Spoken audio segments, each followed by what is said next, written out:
Biyernes pa nagsimulang lumipad sa Marawi City ang dalawang AP-3C Orion, ang military aircraft na pinahiram ng Australia sa Pilipinas. Ayon kay Defense Secretary Delfin Lorenzana, sakay ng mga ito ang mismong piloto ng Royal Australian Air Force at piloto ng Philippine Air Force.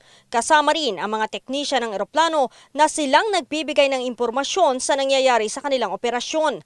Sila yung mag-relay through signals yung sa lupa sa atin. Diretso na sa atin dito sa GHQ or sa Zamboanga.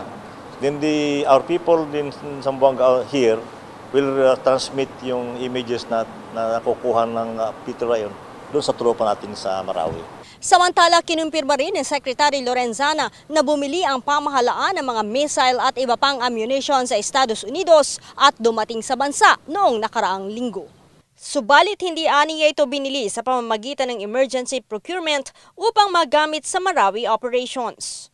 Hindi meron kasi tayong stockpile We stockpile even before Marawi happened.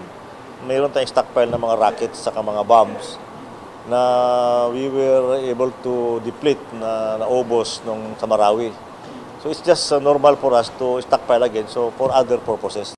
Aniya, normal lamang ang kanilang ginawang pagbili ng missile sa US na ginagamit ng mga FA-50 fighter jets. Leia Ilagan, UNTV News and Rescue, Camp Aguinaldo.